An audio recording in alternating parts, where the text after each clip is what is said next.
Nkwegayirizaako nnyo mukwano gwange yonna gy'osinza obba ng'otuuliza we bali kwekumira ku mayengo gano.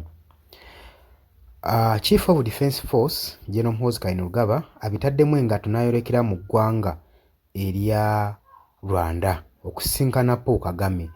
Lwaki? Kino nno kizzeewo oluvannyuma lw'abayeekera ba M23 okuba nga bakutte abajaasi 20 abagambibwa okuba nga be baalwana mu lutalo olwa 1994 Rwanda genocide abaatigomya ennyo eggwanga erya Rwanda. Kati olunaku olw'eggulu ku lunaku olwa Saturday akatambi kaalabikibwako ng'abajaasi bano ba M23 abayeekera basala endinga amagye gano eri eggwanga erya Rwanda. Kati ate mu kaseera ke kamu Muhoozi Kainerugaba abitaddemu engatto agenze kusinkana Paul Kagame mu Kigali Rwanda. Gulowooza nsonga ki? Ngenda kuba nga mbikuwa. Oli ku Yugi Update Civic osinza obba ng'otuuliza we bali kwekumira ku mayengo gano. Gwe yenna atanaatwegattako kkirira wansi waliwo ekigambo subscribe mukwano gwange kigikooneko obeere ng'otweyungako ddala bulungi nnyo. Mwabali mu diaspora mbalamusizzaako nnyo. Tukimanyi bulungi nnyo akatambi kazze katambula okuva abayeekera bano ba M23 we baakwata abajaasi abagambibwa 20 imbu be bamu ku bahutu abaatigomya ennyo abatuusi mu 1994 era bano be bamu ku bayeekera adde bayeekera eggwanga erya Rwanda. Era bino CD4 olwabiwulidde n'abiteekamu engatto ayolekere eri ewa munywanyi we nfanfe Paul Kagame mu Kigali Rwanda basobole okuba nga badisikasinga mu nsonga zino. Jjukira bulungi nnyo ng'ennaku z'omwezi zaabadde nga 27 omwezi gwa January 2025 eri mu Mbalala baatuuzaayo cabinet force meeting eyagendererwamu okubeera nga bagenda kuteeseganya ku nsonga providing security mawanga gano abiri erya Rwanda ssaako n'erya Uganda naddala ku nsalo zaabwe okusobola nga banyweza ebyokwerinda gwe mukwano gwange. Eno meeting mwalimu bajenozi ab'enjawulo tebaalutumira mwana omwali ab'e Rwanda ssaako n'ab'omu Uganda. Kakati oluvannyuma lwa bino okubeerawo ne M23 okulangirira abajaasi bano be yakutte ababadde bakukumiddwa n'abajaasi b'eggwanga erya Democratic Republic of Congo. CDF owa Uganda abitaddemu engatto n'ayolekera mu Kigali Rwanda basobole okutuuzaamu meeting. Naye nga tannagenda alese agamba nti oyo yenna agezaako okulumbagana gano amawanga abiri Uganda ne Rwanda aba alina kye yeenoonyeza aba anoonya lutalo masekkati g'amawanga gano abiri.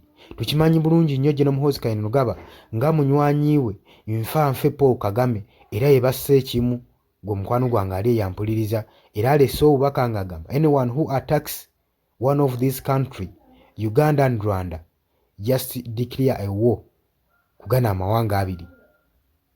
Kakati eno ze zimu ku nsonga lwaki CDF agezezzaako okuba nga abiteekamu engatto agende mu meeting basinkane ne munywanyi we nfanfe.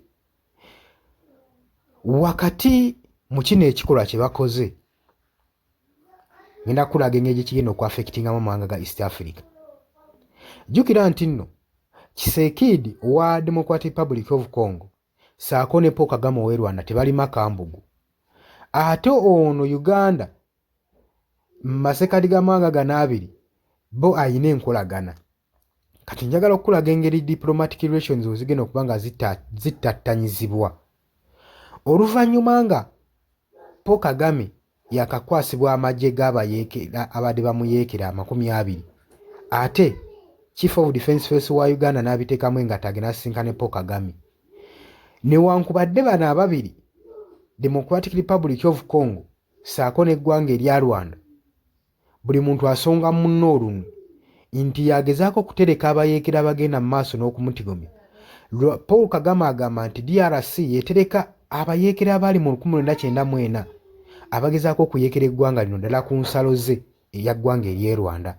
Kyokka ate ne Kisekedi agamba nti Kagame Rwanda yagezaako okubaakinga abayeekera bano ba M23 okuba nga bamufuukira akayinja mu ngatto n'okwamulako obukulembeze bwe mu ggwanga erya Democratic Republic of Congo. Newankubadde Paul Kagame avaayo n'abyegaana ng'agamba nti ye tabimanyiiko kyokka amawanga ageebunaayira omuli n'ekitongole ekya United Nations ssaako n'amawanga aga Foreign Forces oba Western Forces gagezaako okuba nga galumiriza Paul Kagame Rwanda ajeyo troops ze mu ggwanga erya Democratic Republic of Congo asobole okuba nga withdrawinga conflicts zonna zonna ezigenda mu maaso mu ggwanga eryo. Kati ate ke kaseera ke kamu CDF wa Uganda agenze kusisinkana Paul Kagame. Kikulaga ki? Nti kino kijja tuuka ekiseera nga olutalo olunyinyiitidde mawanga gano aga East Africa gonna olw'ensonga nti bagenda kubanga gattattana diplomatic relationship nga buli omu aba ayagala awanalirireko munne ate ng'ono tayagala ono akolagane naliri eggwanga lyawalagana nalyo oba embiranya awugiraba weebeegenda okugira ogwo mukwano gwange alyeyampuliriza.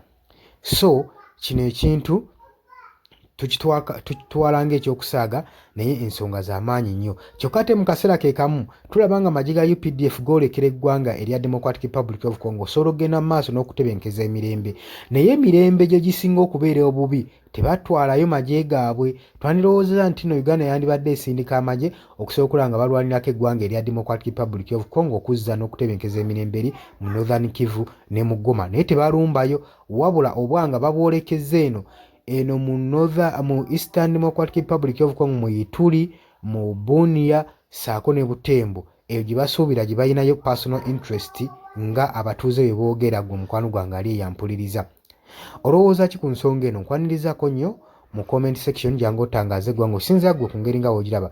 Golowooza kino ekyokubeera nga amawanga gano gawalannangana ate masekkati nga tulaba agamu ate gakwatagana ne balabe ba munne, olowooza kigenda kutwalawa amawanga gano gonna agali mu East Africa? Oli ku Yugi Updates TV kosinza oba ng'otuwuliza gwe atannatweyongako okkirira wansi waliwo ekigambo subscribe kikoneko obeere ng'otwegattako. Mbagaliza olunaku olulungi, mweraba, temuva ku Yugi Updates TV.